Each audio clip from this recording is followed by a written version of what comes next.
We talked to Chris Culliver, who's on the San Francisco 49ers. Right in the middle of it, I asked him if there's any gay guys on the 49ers. Nah, I don't do the gay guys, man. I don't do that. Nah. Are there any on the 49ers? Nah.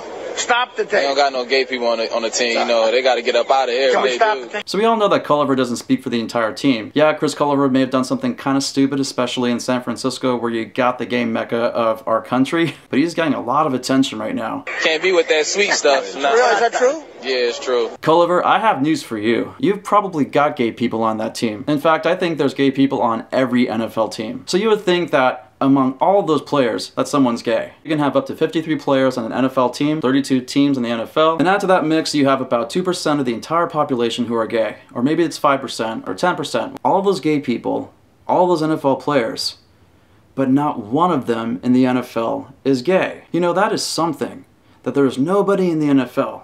I mean, also in baseball, and basketball, and hockey, in a world where you have Obama speaking out for gay marriage, in a world where you got Tammy Baldwin, the first openly gay U.S. Senator. 1/5 of the 50 states have marriage equality. When the Boy Scouts are talking about accepting gay people. Undeniably, the world is changing.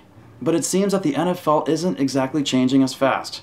And why is that? It's the culture. Duh. Yeah, but let's make no bones about that. There is something wrong with the culture in the NFL. In your sports world, you're macho. You're a dude. You're a man. This whole masculine, and you're just revved up. The testosterone's when you got homophobia that comes from getting in the heat in the moment, act first, think later, and then regret what I've done afterwards. But it seems that people are still accepting it. People are saying, you know, well, that's what it is. Even Shock Jock Artie Lange said. And listen to his reaction. And to me, this is what the NFL is. And that is a problem, unfortunately.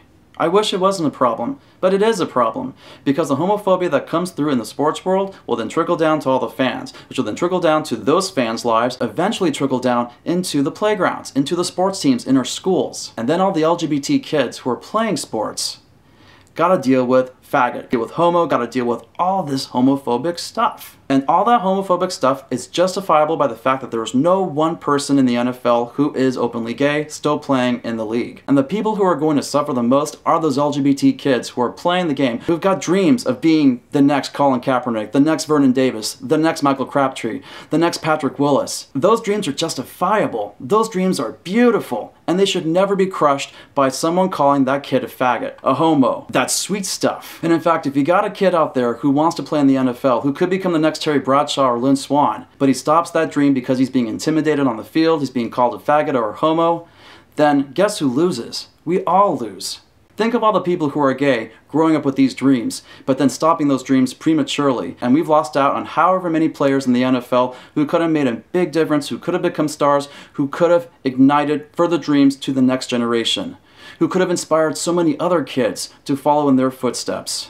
Keep it a secret. I'm sorry, I'm just hearing the tape in my ear. 10 years later after that. And I also get this, the NFL is not just a league, it's also an economy. And yeah, there's homophobic fans that are out there, and maybe the homophobic fans might not want to buy some jerseys or buy some hats or buy the tickets for their games if one of the players on their team that they love is gay. Yeah, I get that. But think about the Brooklyn Dodgers when Jackie Robinson started playing for them back in 1947, and he made such a huge difference, and the next year, you had other African-American players starting to play the game. And now look today, it's a freaking soup. We have come such a crazy long way, where race doesn't even matter anymore. It's really cool. And you know, that's what's going to happen when the first player who is gay comes out, and then you have other gay players coming out, then you got bisexuals coming out. I would love a transgender player to play in the game. It's going to come to a point where no matter what letter of the alphabet you are, every letter of the alphabet's going to be represented. And it's going to be a really beautiful day. So if people on these teams are worried about revenue streams going down because there may be a player who is gay, it's just a bunch of fear and ignorance. Trust me on that one. Why is the tape still playing? In the locker room? Nah. Oh, okay. And yeah, if you got a gay person on the team, and then you go into the locker room, and then you go into the shower area, and yeah, that guy's gay, and you're just trying to go about your business, but you're thinking, oh my god, there's a gay guy in there, or uncomfortable about that, the guy's gonna start looking at me. You know what's funny about that is that it seems that it's okay for the NFL players to continue thinking that way, to continue acting in that kind of culture. Yet, you know, all of us out here in the millions who go to our own gyms, we go use the weights, we're all in the locker rooms, we're all in the shower area. Big deal. Who cares if you're gay or straight? And why the heck are gay people thought of as weak?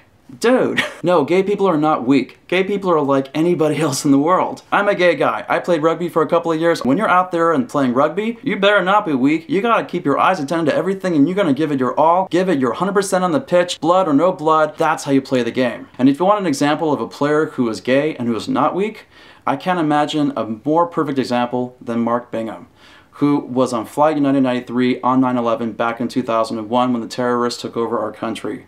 And he was on one of those planes that was hijacked by these terrorists. And when faced with that horrific situation, he and a bunch of other people who also were into sports banded together and they fought back against the terrorists. And that's the reason why that one plane fell in Shanksville, Pennsylvania, not hitting the White House, not hitting the U.S. Congress building or any other kind of building out there. If you ask me, that's heroic. That's beautiful. That's brave. That's American. That's not weak. So don't think that if someone is gay, that they're weak.